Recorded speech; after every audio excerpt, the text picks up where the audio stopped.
이번 시간에 청소년에 대한 분야별 정의에 대해서 살펴보겠습니다. 먼저 상담학 사전에서는요, 이렇게 나와 있어요. 어른, 이제 청년을 이야기하는데 어른과 어린이의 중간 시기로서 청소년에 대한 연령 규정은 법규마다 다르지만 청소년 기본법에서의 청소년은 9세 이상, 24세 이하의 사람으로 규정되어 있다라고 되어 있고요. 두 번째, 하지만 아직은 형법상 성인으로 취급될 나이가 되지 않은 젊은 사람을 의미한다라고도 되어 있고요. 일반적인 경우에는요, 우리 청소년을 13세에서 18세의 아이들을 이야기하기도 하고 학년으로는 중학교 1학년에서 고3까지를 지칭하기도 한다. 하지만 이거는 이제 어디까지나 상담학 사전에서의 정의에 대한 부분입니다. 다음은 청소년이 되면 신체적인 변화가 일어나며 청소년이라는 용어는요, 법률상 능력을 언급하는 데 사용되는 미성년, 미성숙, 이런 부분에 대한 설명으로 마이너라고 해서 미성년과는 구분이 된다라고도 하였습니다. 조금 전에는 이제 상담학 사전을 보았고요. 이번에는 이제 사회복지학 사전에서는요, 형법상 성인으로 취급될 나이는 아직 되지 않은 젊은 사람을 의미한다라고 되어 있고, 이 용어는 법률상 능력을 언급하는 데 사용되는 미성년과는 구분된다. 이제 좀 상담학 사전하고 비슷한 내용이죠. 다음은 경찰학 사전에서는요, 청년과 소년을 통칭하는 용어로 청소년 기본법에서는 9세 이상 24세 이하인 사람을 청소년이라 정의하고 있다라고 하였습니다. 이렇게 해서 상담학 사전과 사회복지학 사전, 경찰학 사전에 대한 정의를 또 살펴보았고요. 다음은 이제 통계 표준 용어입니다. 여기서는 청소년에 대한 정의를 청년과 소년을 통칭하는 용어로 대상 연령은 법률마다 다르다라고 정의가 되어 있죠. 인터넷 중독 실태 조사에서는요, 만 9세에서 만 19세의 학생이나 직장인 모두로 정의를 해서 거기에서 이제 통계를 실태 조사에 참여시켜서 통계를 내보았고요. 청소년 기본법에서는요, 9세 이상 24세 이하를 청소년이라고 하죠.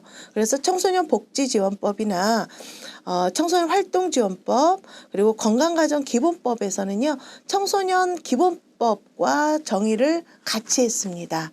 하지만 다만 다른 법률에서 청소년에 대한 적용을 달리할 필요가 있는 경우에는 따로 정할 수 있다. 이렇게 해서 청소년 보호법 같은 경우는 또 연령이 다르죠. 왜냐하면 이제 민법상의 성인 기준으로 18세의 기준으로 이렇게 봤을 때는 이제 형사상의 처벌이 있을 수가 있거나 없거나라는 그런 부분이 있기 때문에 청소년 보호법, 성보호법 등등 이런 데에서는 이제 우리가 청소년 기본법의 연령을 따를 수는 없죠. 그래서 9세부터 24세까지 폭 넓게 하는 이유는 그만큼 우리 청소년의 범위를 좀 넓게 둬서 최대한 활동을 지원하고자 하는 그런 의미를 담고 있다라고도 이해를 하셔도 좋을 것 같습니다. 청소년에 대한 정의를 이렇게 법률마다 다르다고 정의를 했잖아요. 거기에서 이 부분이 나왔죠. 조금 전에 설명했던 19세 미만 청소년 보호법, 아동 청소년 성보호법에 관한 법률 해서 청소년과 유사한 개념으로 민법에서는 만 19세 미만을 무능력자, 형법에서는 만 14세 미만을 형사 미성년자로 규정하여 보호하고 있습니다. 그래서 여기에서 이렇게 형법에서는 만 14세 미만을 형사 미성년자로 규정했다라고 해서 우리가 사회적으로도 문제가 많이 되고 있는 이 촉법 소년의 나이, 예, 촉법소년의 나이에 대해서 우리가 만 14세가 아니라 연령을 더 하향해야 된다. 하향 조정을 해야 된다라고도 하고, 아니면 아예 연령 제한을 두지 말자라는 의견도 상당히 나오고 있습니다. 그래서 우리가 이렇게 청소년에 대한 공부를 하거나 이렇게 관심이 있어서 이 분야의 직업을 갖고 계신 분, 이런 분들도 항상 이게 시사에 좀 민감하셔야 될 거라는 생각은 해보고 있습니다. 그래서 나의 생각뿐이 아니라 다른 사람의 의견이나 생각을 좀 많이 접해보면서 나의 생각도 좀 다 가다듬어 가는 그런 청소년 지도사였으면 하는 바람도 말씀드려봅니다.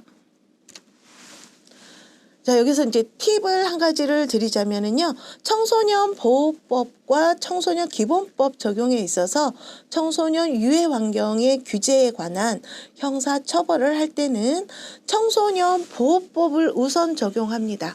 하지만 청소년 기본법은 청소년 육성에 관하여 다른 법률보다 우선하여 적용하게 되어 있다. 이렇게 해서 이런 것은 이제 어떤 것을 상위법으로 들 것이냐, 이런 이제 똑같은 어떤 부분이 부딪히는 조항들이 있어요. 어떤 이제 법적인 문제 다툼이나 이런 거에서는 우리나라에서는 헌법이 가장 최고 상위법이죠. 그래서 헌법 다음에 혹시 이제 또 우리 세분화되어서 청소년에 관련해서는 또 청소년 기본법이 가장 우선이 되어서 적용이 되기도 하고, 뭐 이제 각자 그때그때마다 다르다는 것도 이해를 하셔야 된다라는 부분을 말씀을 드리고요. 계임산업법과 청소년 보호법 같은 그런 법마다 다르게 규정했던 청소년 나이 기준이요, 2020년부터는 만 19세 미만으로 통일되었다라고 합니다. 그래서 이런 연령도 연도나 이런 이 연령 이런 것도요, 우리가 이제 학습을 하면서 그때마다 항상 내가 어떤 시험을 본다거나 할 때도 그 시험에 대한 공고가 나오기 직전까지의 내용을 항상 국가법령정보센터라는 곳에서 그 법에 대해서 한 번쯤은 다시 한번 보시고 뭐 시험에 응시를 한다거나 하셔야 됩니다. 그래서 그것은 그 공고가 나오기 직전까지의 법이 어떻게 어느 부분이 개정되었는가 하는 부분까지도 살펴보아야 한다는 의미를 담고 있습니다. 다음은 청소년의 이제 어원적인 정의를 살펴보려고 하는데요.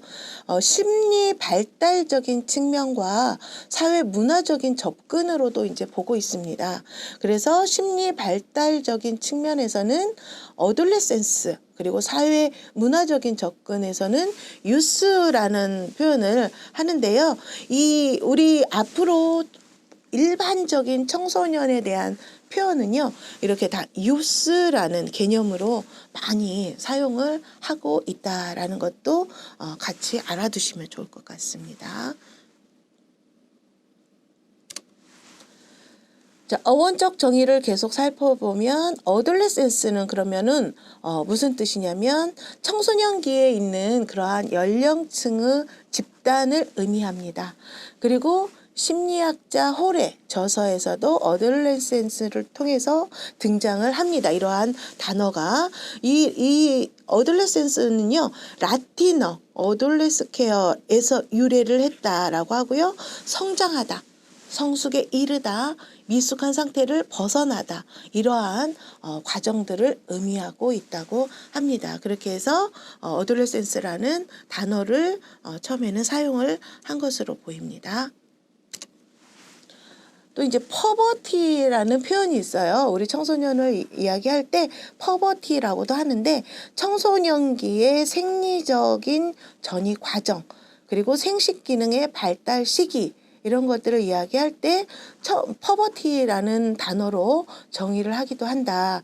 그래서 이제 좁은 의미의 협의적인 의미에서는 개인의 생리적인 출산이 가능하게 되는 시기를 바로 이제 퍼버티다.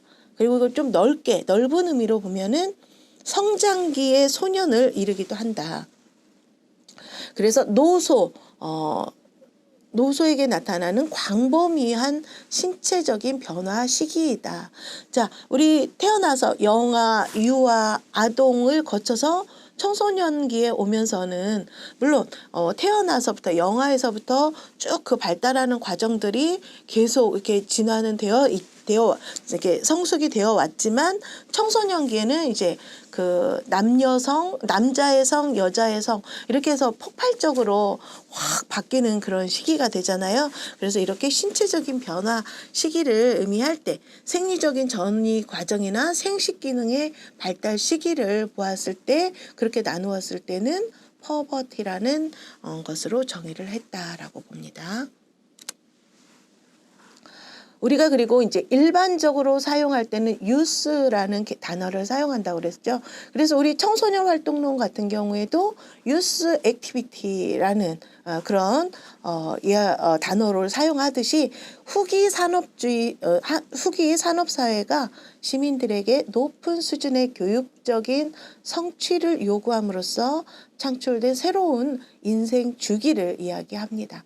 그리고 청소년들의 자율성이라던가 책임성, 권익 옹호, 그리고 참여하는 거, 시민성 이런 것들을 강조하고 있고요. 성인으로서의 전이 과정이나 사회적 관계망 또는 또래 그룹과의 그러한 문화 양상에 근거한 시기적인 특성을 상징하는 개념이다. 해서 이 유스라는 단어를 사용한다라고 보고 있습니다.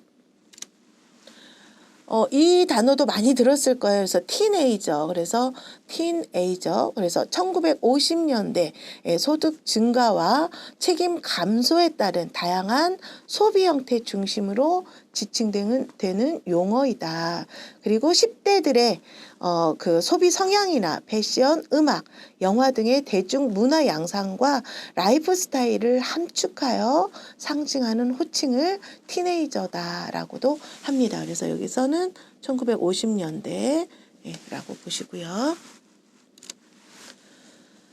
그렇다면 이제 일반적인 청소년의 정의를 다 같이 한번 살펴보도록 하겠습니다. 자, 발달 심리학적인 입장이나 사회 제도적인 입장이 다소 차이가 있었어요. 하지만 일반적으로는 이제 중고등학생, 14세에서 19세 또는 20대 초반까지 대학생, 그런 연령층에 해당되는 자를 청소년으로 지칭을 한다. 그리고 중고등학생은 대략 14에서 19세 혹은 대학생 20대 초반까지죠. 여기에서 우리가 이제 아동복지법 같은 경우는요, 18세까지거든요. 그러다 보니까 저희가 9세부터라면 이 18세까지가 겹치잖아요. 18세까지가. 그래서 요 부분에 대한 것 때문에 이제 약간 겹치는 부분을 대체적으로는 이 아동의 그 분포도도 높고 청소년의 분포도도 높을 때는 대략적으로 해당 연령은 좀 더 아동은 초등학생을 위주로 더 많이 하고 중고등학생 위주로는 이제 청소년 쪽에서 더 많이 담당을 하지만 지역적으로 만약에 농촌 지역이나 산촌 지역이나 어촌 지역 이런 데 같은 경우는 초등학생이 적을 수도 있고 중고등학생이 적을 수도 있어요. 그럴 때는 이제 연령을 구분을 해서 또 이제 집중적으로 참여시키는 그런 부분들이 그냥 없지 않아 있다라는 정도로만 아시고 9세에서 24세가 우리 청소년을 지칭을 하는데 그중에서 아동하고 겹치는 부분에 대해서는 좀 지역적이나 여러 가지 특성에 따라서 때로는 그냥 아동 쪽에서 맡아서 담당을 하기도 한다라는 정도만 아셔도 좋을 것 같고 9세에서 24세는 명확하게 아시면 좋을 것 같습니다. 자, 청소년이란 비록 아동기는 벗어나긴 했는데요. 아직 체격이나 판단력에 있어서 완전히 성장하지 않은 자로 정의될 수도 있다라고 했습니다. 그래서 우리 청소년들이 만 18세부터는 이제 선거에 참여하는 시기를 이제 넘어서 실제 2020년 4월에 있었던 선거부터 만 18세 청소년이 참여를 했어요. 그러면은 좀 생일이 빠른 친구들 같은 경우는 고3들, 고등학교 3학년들도 참여를 했거든요. 이렇게 그 선거 연령을 계속 낮추자, 하향 조정하자 이런 이야기가 처음 대두되었을 때 이런 부분들을 걱정했던 거죠. 판단력. 예, 너희가 스스로 판단해서 제대로 된 선거에 참여할 수 있느냐. 아직도 민주시민으로서의 교육이 부족하다. 뭐 이런 것으로 많이 이렇게 했지만, 끊임없는 노력과 그리고 또 우리 청소년들이 굉장히 이제 저연령화가 되었죠. 그 성숙도가. 그래서 뭐 초등학생 때 이미 뭐 초경이나 이런 것들을 다 하면서 신체적으로도 많이 성장이 되어 있고 많이 조숙합니다. 예전에 비해서는 저희가 자랄 때에 비해서는. 그래서 이런 것들 때문에라도 이것을 우리가 다 인정하지는 않지만 점점 사회적으로 그런 부분들, 윤리적인 부분이나 가치적인 부분에 있어서 점점 연령이 내려가고 있다라는 부분들을 우리가 조금은 좀 체크를 해봐야 되는 부분이기도 합니다. 그래서 이런 부분을 가지고 우리 청소년들과 같이 뭐 토론회를 한다거나 뭐 자대매를 한다거나 이런 부분에 대한 굉장히 무궁무진한 그런 많은 이야기들을 섭렵할 수 있는 그런 기회가 되기도 하죠. 그리고 그들의 생각 주머니로 굉장히 키워줄 수 있는 그런 기회가 되기도 할 것 같습니다. 청소년 기본법을 기준으로 말한다면 9세 이상 24세 이하를 이야기하며 대부분의 단체는 회원 가입 자격을 9세부터 준다고 하고요. 24세까지 그 범주에 놓고 있습니다. 자, 24세를 기준으로 하는 것은 대개 그 연령을 대학 학업을 마치고 경제적으로 독립해서 가정을 이루는 그러한 사회 제도적인 관련 때문으로 보고 있다. 그래서 최대한 아직 이제 자립할 수 있는 경제적인 자립이 어려운 연령대까지는 국가에서 좀 더 보호하고 지원을 하자. 이런 차원이 있다라고 볼 수 있는 것입니다. 자, 청소년을 바라보는 청소년상의 변화도 있습니다. 그래서 청소년에 대한 관점이 어떻게 변했는지 한번 살펴보면요. 예전에는 학생, 그러면은 1970년대에는 학생 청소년에 대한 담론과 중고등학생이라는 제한된 범주가 있었습니다. 그래서 학교를 다니면 모범 청소년이고 학교를 다니지 않으면 비행 청소년이라고 했어요. 네, 그런 관점이 이제 어떻게 달라졌는지 한번 볼 것이고요. 그리고 이제 문화에 대한 주체도요. 1990년대의 그런 문화 소비자로 바뀌었다. 그리고 1990년대 말 이후에부터는 문화 생산자로 변화가 되기 시작하죠. 그래서 서태지와 아이들 뭐 난 알아요 하면서 나타난 혜성처럼 나타난 그 아이돌 그룹을 시작으로 해서 우리가 확 달라진 9세대와 신세대로 나뉘어서 그 변화된 상을 볼 수도 있다라고도 이야기를 하고 있고요. 자, 미래 세대에서는요. 미래 세대는 유보적인 세대다. 이제 성인이 되려고 하는 그런 세대다. 이러한 식으로 인식을 하고 있었어요. 그러니까 성인 중심으로의 그런 인식이었다라는 거죠. 하지만 지금은 유보적인 세대가 아니라 성인과 청소년이 함께 존재하는 현존 세대이다. 이런 식으로 이제 많이 변화가 되어 있는데요. 우선은 미래 세대는 유보적인 세대이고 성인 중심으로 인식을 했다. 그리고 훈육 대상으로 보았어요. 그래서 너희들은 절대적으로 교육이 필요해. 그런 성인 중심의 인식이 있었고요. 그런데 이런 것들이 이제 바뀌면서 성인과의 파트너십을 이루는 현재 존재하는 세대이다. 그래서 현존 세대이다라는 것으로 이제는 이야기하고 있고 성인과의 파트너십이 형성이 되는 그런 독보적인 세대로서의 존재를 인정받아가고 있다라고 보고 있고요. 사회적 자본으로서도 최근의 그런 교육학 연구의 화두가 될 만큼 청소년학에 대한 관심이 많이 높아지고 있다라고 보고 있습니다. 다음은 청소년상이 변화되는 그런 과정을 살펴보도록 하겠습니다. 그래서 청소년상이 이제 어떻게 변화되었는지 그 과정들을 한번 보겠는데요. 청소년상의 유형에서 이제 교육의 대상으로 보았던 시기죠. 그래서 교육적으로 얼만큼 가르쳤느냐, 그 노력한 거에 대해서 얼만큼 효과가 있었느냐. 그래서 교육적 노력의 대상으로 본 게 바로 이제 18세기와 교육학, 시민 계급 자녀에 대한 그런 사회, 그리고 이런 중심 사상은 이제 보호의 차원이었다. 보호하고 교육하는 그런 개념으로 보았다면 위험하고 위기로운 우리 청소년들을 바라보았던 시기도 있었죠. 그래서 통제라는 게 들어가는데 사회적인 위험을 만들어내는 그러한 집단이었고 일탈이를 할 수 있고 반항을 하고 해방을 하고자 하는 그런 충동이 넘치는 그런 세대로 보았던 시기였습니다. 그래서 이제 범죄자는 아닌데 잠재적으로 위험하고 일탈을 즐기고 충동적이고 이렇기 때문에 잠재적인 범죄자로 이제 보았던, 그래서 꾹꾹 눌러야 한다는 그런 통제의 개념으로 보았던 그런 시기도 있었죠. 그리고 그 다음에는 이제 희망의 전도사로 보았던 그런 시기도 있었습니다. 그래서 희망을 이야기를 해야 되기 때문에 사회적 문화적인 그러한 변동의 촉발자이다.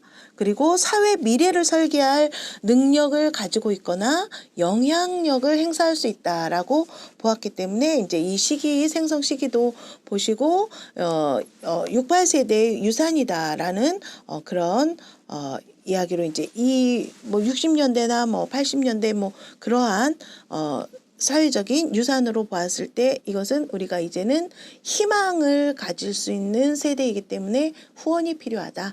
지원이 필요하다. 그래서 후원의 개념으로 바라보는 시기가 되었고요.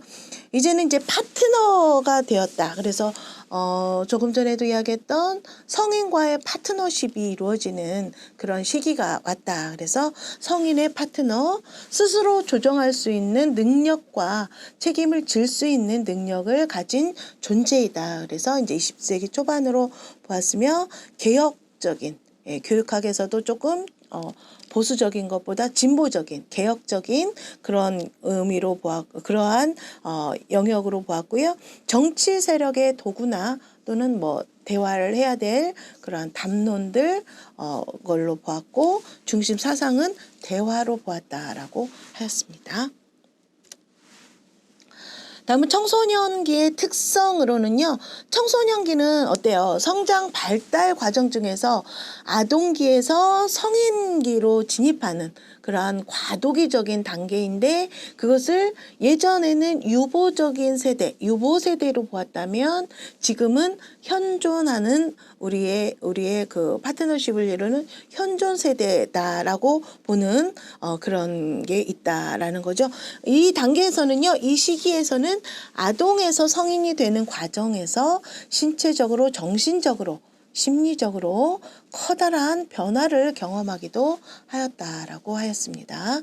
이렇게 어린이와 어른의 모습 이 두 개를 다 함께 품고 있는 우리 청소년기는 의존과 독립이라는 두 커다란 양극, 의존과 독립이라는 사이에서 극심한 내적인 갈등을 겪으면서 혼란스러움을 경험하기도 한다라고 하였습니다. 이렇게 이제 신체적으로, 정신적으로 또는 심리적으로 급격한 변화를 경험하면서 신체 외모에 대해서 많은 신경을 쓴다라고 보았습니다. 또한 가족과 부모와의 그러한 관계보다는 친구와의 관계에 더 관심을 갖기 시작하죠. 그래서 이거는 우리 청소년기의 일반적인 특징이잖아요. 그래서 우리가 또 그 정책적으로 나온 것 또 상담이 부모에게 어른에게 다 할 수 없는 이야기를 또래 친구한테는 털어놓을 수 있기 때문에 그 또래 상담가를 양성하는 그런 정책도 펼치기도 하죠.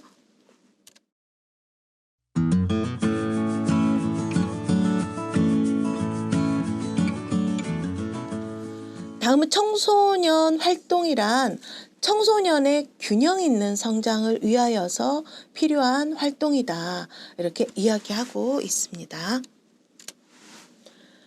그래서 각 구분에 따른 여러 가지 구분에 따른 정의를 한번 살펴보겠는데요. 일반적인 정의는 청소년들이 주어진 환경 속에서 개인적 또는 사회적 가치나 목표를 실현하기 위해서 행하는 모든 정신적, 육체적 행위를 포함하는 개념이다. 이렇게 청소년 활동을 개념 정의를 했고요. 경험학습에서는요, 청소년 활동을 실제적인 경험을 통해서, 실제적인 경험을 통해서 지각의 변화를 일으키고, 그러한 지각의 변화가 행동의 변화까지 초래할 수 있는 그러한 학습 과정이다라고 하고 있습니다. 그래서 청소년들의 능력이나 역량을 개발할 수 있는 교육 과정이며 절차적으로 정의된 활동을 통해서 신체 및 정신을 강화할 수 있는 훈련의 과정을 바로 청소년 활동이다. 이렇게 정의를 하셨고요. 그리고 이제 법적으로는 청소년의 균형 있는 성장을 위하여 필요한 활동과 이러한 활동을 소재로 하는 그러한 수련활동, 교류활동, 문화활동 등의 그러한 다양한 형태의 활동을 청소년 기본법 제3조에서 정하고 있습니다. 그리고 과정적인 그런 부분에서는 청소년들이 다양한 체험이나 경험이나 또는 활동 이런 것들을 통해서 청소년기에 당면한 그러한 기본적인 욕구를 충족시키고 성공적인 성인으로서의 그러한 삶을 위해 필요한 역량을 발달시켜 나가는 일련의 과정을 이야기한다 해서 벤손 앤 피트만 이런 학자가 이야기를 했습니다. 다음은 학자별로 청소년 활동에 대한 개념 정의를 살펴보겠는데요. 청소년의 생활 전체를 포괄하는 것이다. 그리고 청소년 스스로 학교, 가정, 사회의 그러한 실생활권에서 요구되는 여러 활동에 자발적으로 참여함으로써 다양하게 이루어지는 체험 중심 활동이다. 그러니까 이거를 청소년 활동을 어렵게 생각하지 말라는 거죠. 우리가 뭐 쉽게 할 수 있는 것들을 근사하게 이름을 붙여주면 또 멋진 활동이라고 표현이 되기도 합니다. 그리고 이렇게 정의를 했습니다. 학교 교실이나 폐쇄된 공간에서 벗어나 새로운 경험을 유도할 수 있는 중요한 활동으로서 청소년들이 자신의 일생 중 다양한 경험의 시기에 자아 탐색을 통한 자신감의 확충과 정체성 확립의 기여도가 매우 높은 활동이다라고 권일남 교수님께서 말씀하셨고요. 그리고 지역사회 중심의 청소년 중심 중심입니다. 청소년 중심 및 자발적이고 구조적인 청소년을 위한 모든 활동과 프로그램을 이야기하고 있습니다. 한국청소년개발원에서는요, 청소년들이 행하는 그러한 청소년기의 발달 과업과 관련해서 성과를 거두기 위해 행하는 일련의 그러한 행동이나 작용을 청소년 활동이다라고 이렇게 정의를 했고요. 그리고 실제 생활에서 청소년의 태도와 흥미를 바탕으로 청소년이 자발적으로 참여하는 실제적인 행동을 의미한다라고도 하였습니다. 김진호 교수님께서는요, 이제 청소년의 긍정적인 성장과 발달을 목적으로 하는 교육적인 활동이라고 하였고, 청소년의 자발적 참여 의지에 의해서 발현되는 자율적인 행동이다라고도 하였습니다.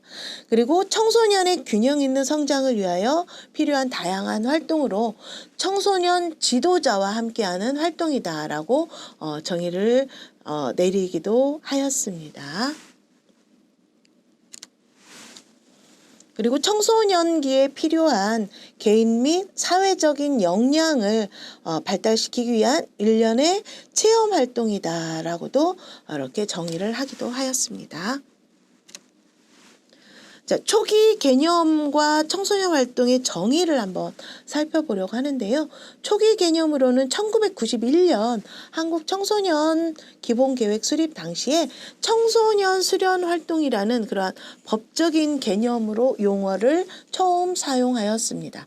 그리고 이것은 청소년 수련 활동이란 그래서 심신을 단련하고 자질을 배양하며 배움을 실천하는 체험 활동으로서 청소년의 전인적 성장을 위하여 지식 교육과 함께 필수적인 활동이다라고 이렇게 정의를 하였습니다.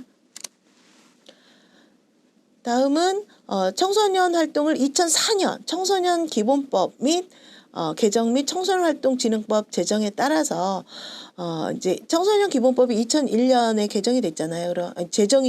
처음 만든 건 제정이에요. 그리고 그 다음에 이제 조금씩 이제 바뀌어 갈 때 개정이라고 하거든요. 그래서 청소년 기본법은 2001년도에 만들어졌잖아요. 제정이 됐어요. 그래서 2004년에 이제 개정을 하면서 이 내용이 들어갔고 청소년 활동 진흥법이 이제 처음에 2004년에 제정이 되는 거죠. 그래서 이렇게 청소년 기본법 제3조 제3호에서 청소년 활동은 청소년의 균형 있는 성장을 위하여 필요한 활동과 이러한 활동을 소재로 하는 수련활동, 교류활동, 문화활동 등 다양한 형태의 활동이다라고 정의를 했다라고 하였습니다.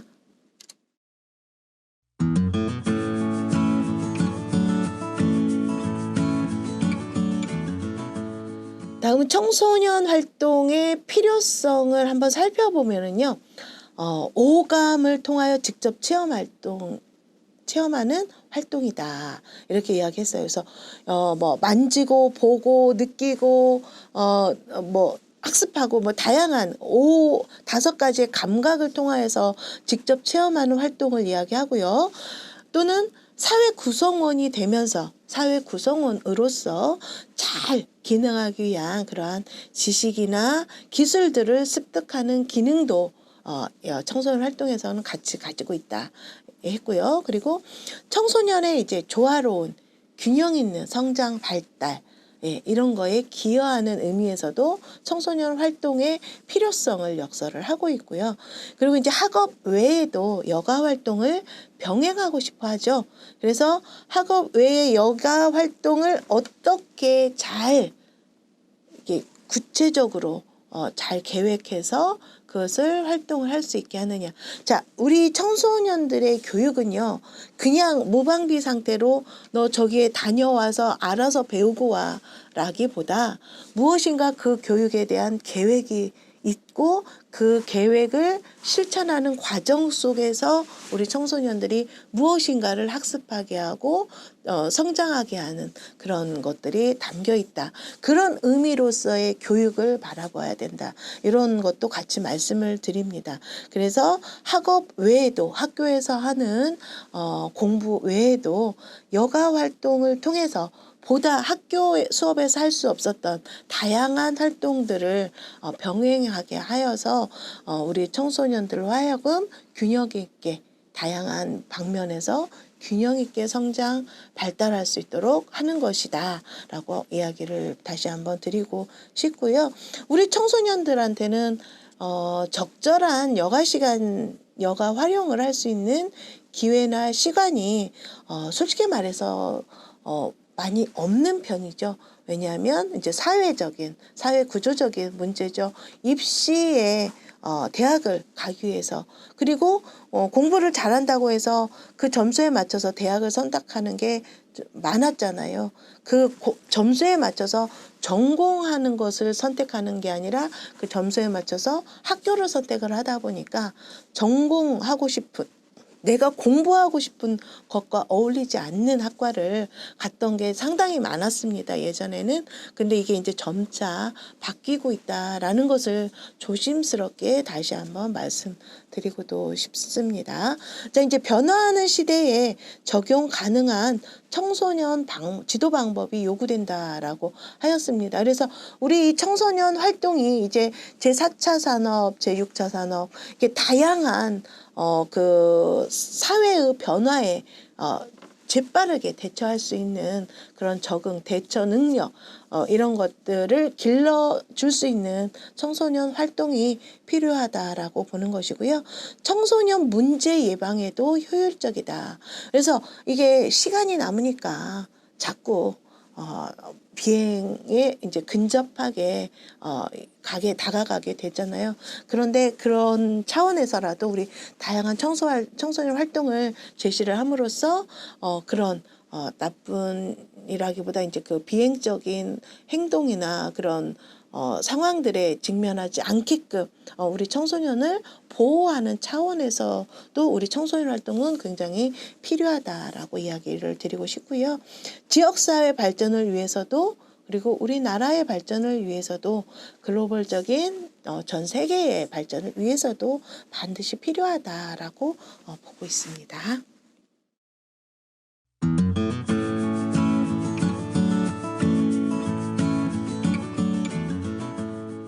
다음은 학교 밖 청소년 활동의 제도화 과정이라고 그래서 이제 창의적 체험 활동인데 보통 창의적 체험 활동이다 그러면 학교 안에서 이루어지는 그러한 활동들을 많이 이야기하죠. 하지만 이제는 학교 밖 청소년 활동에 대해서도 약간의 이런 제도적인 부분을 좀 따라가고자 모색을 하고 있다 보니까 이런 창의적 체험 활동에 대해서 굉장히 이건 이제 하나의 영역을 가지고 뭐 여성가족 분야, 교육 분야 이게 딱 구분짓지 않고 여성가족부, 교육부, 노동부, 뭐 산업자원부, 뭐 이렇게 보건복지부 이렇게 통합을 해서 함께 길러갈 수 있는 청소년들의 역량을 함께 채워갈 수 있는 이런 부분들로 이제 점점 융합되어 가는 게 대세로 흐르고 있잖아요. 그런 것만큼 이런 부분에 있어서도 창의적 체험 활동을 우리 학교 밖 청소년 활동의 제도화 과정으로 한번 들여놓고 이야기를 해보자라는 차원입니다. 그래서 2009 개정 교육과정에서는 2015 개정 교육과정도 물론 있습니다만은 이제 이 창의적 체험 활동에 대한 부분을 설명하기 위해서 2009 개정 교육과정을 이야기를 하는데 자율, 동아리, 봉사, 진로 이 네 가지 영역으로 나누죠. 그래서 기존의 자율활동과 특별활동을 믹스한 그런 활동이다라고 보시면 되는데요. 창의적 체험활동이란 학생의 소질과 잠재력을 개발, 신장하여 창의성과 인성을 겸비한 인재를 육성하는 교육 활동이다 라고 했습니다. 그리고 타인에 대한 이해를 바탕으로 나눔과 배려를 실천하는 인재를 육성하기 위한 교육 활동이다. 그래서 이 육성이라는 단어는 앞으로도 꾸준히 나올 거예요. 그래서 이 육성이란 단어에 청소년 육성이란 그래서 이게 청소년 육성인 크게 세 가지, 네 가지로 보는데요. 교육에 대한 부분과 교육에 대한 부분을 지원하고요. 복지에 대한 부분을 증진을 하고 그리고 보호에 대한 차원을 좀 차단을 해서 우리 청소년을 유해 환경이나 이런 걸로부터 차단을 해서 청소년을 보호하는 그리고 근로청소년까지도 이제 한 부분이 들어갔는데요. 이렇게 해서 토탈해서 우리 청소년들을 지원하기 위한 균형 있게 성장 발전하기 위해서 지원하기 위한 것을 육성이다 이렇게 이야기를 합니다. 창의적 체험 활동의 목적은요. 학생의 적극적인 참여와 활동으로 개성을 살리고 창의성을 신장하는 것입니다. 그리고 교과와 관계 있는 교과 외 활동으로 삶에 필요한 규범이나 가치관을 형성하게 하는 그런 목적이 있습니다.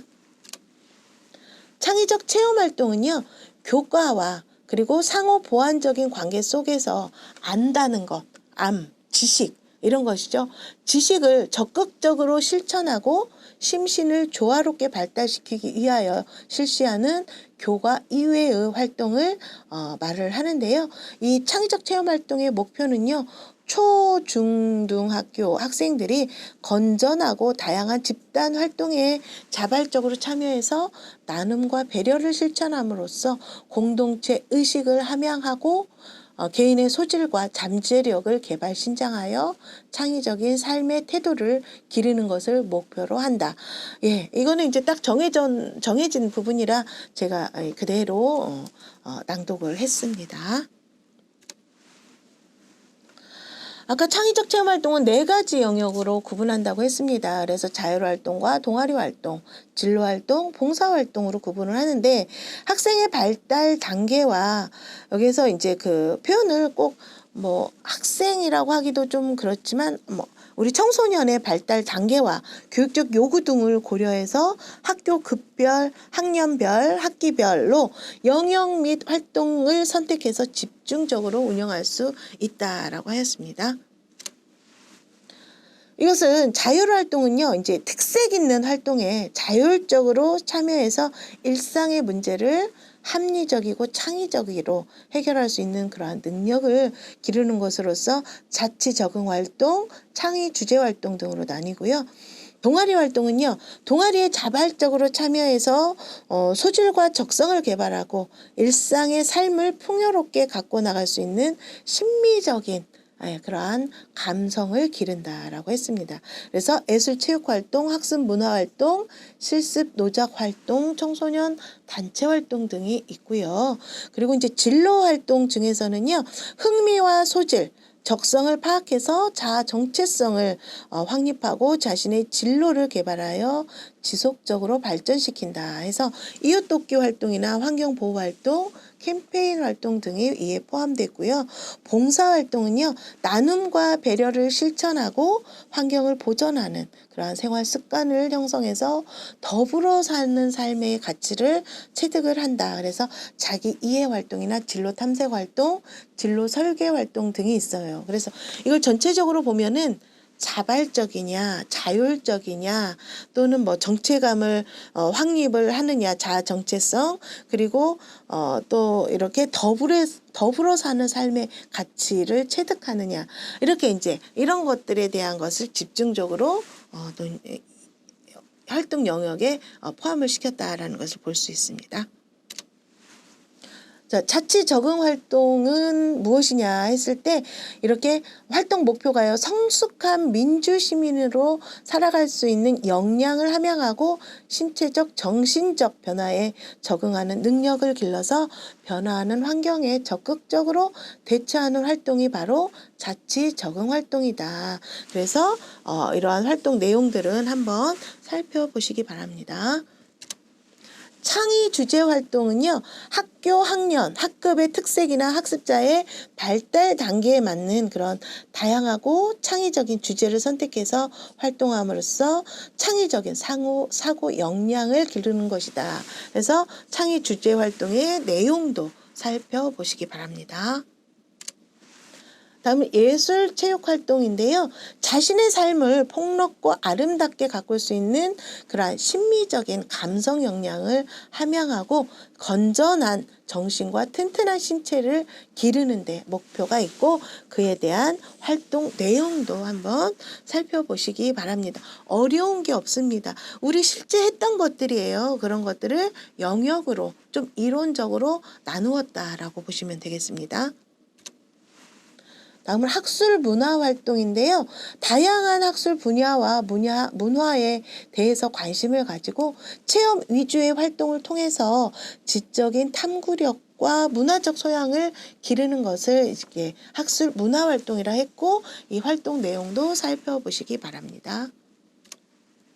그리고 실습 노작 활동이라고 잘 안 들어보셨잖아요. 이것은 일의 소중함, 그리고 그러한 일의 즐거움 이런 것들을 깨달으면서 필요한 기본 능력을 익혀가지고 일상생활에 적응한다라고 보았습니다. 활동 목표를 잡았습니다. 활동 내용 보시기 바랍니다. 청소년 단체와 활동은요, 신체를 단련하고 사회 구성원 및 지도자로서의 소양을 함양하는 것인데요. 국가가 공인한 청소년 단체 활동이에요. 그래서 뭐 RCY나 4H나 또는 뭐 그 아람단이나 컵스카우트라든가 이런 것들이 있겠죠. 그리고 이웃돕기 활동이 있습니다. 이것은 타인을 이해하고 배려할 수 있는 공동체 역량을 함양하는 데 목표가 있습니다. 환경보호 활동은 환경을 보호하는 마음과 공공시설을 아끼는 마음을 기르는 것을 하고 있고요. 내용도 살펴보시면 우리가 실제적으로 활동하던 것들이 많이 들어있다는 것을 알 수가 있습니다.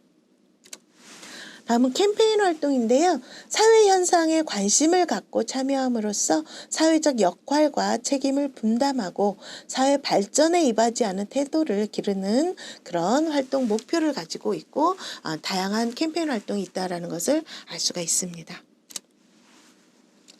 자기 이해 활동 역시도 긍정적인 자아 개념을 형성하고 자신의 소질과 적성에 대해서 이해하는 것을 의미합니다. 그리고 진로 탐색 활동은 일과 직업의 가치, 직업 세계의 특성을 이해하여 건강한 직업 의식을 함양하고 자신의 진로와 관련된 교육 및 직업 정보를 탐색하고 체험하는 데 목표를 두고 있고요. 이것은 이제 그 초등학교 때 좀 내용이 다르고 중학교 때 내용이 다르고 그 학교 급별로 그 내용이, 왜냐하면 받아들이는 우리 청소년들의 수준에 맞추는 것을 활동을 해야 되기 때문입니다. 진로 설계 활동 등에 대해서는 자신의 진로를 창의적으로 계획하고 실천하는 것입니다. 그래서 계획 활동과 준비 활동으로 나누어서 설명을 할 수가 있습니다. 여러분 수고하셨습니다. 감사합니다.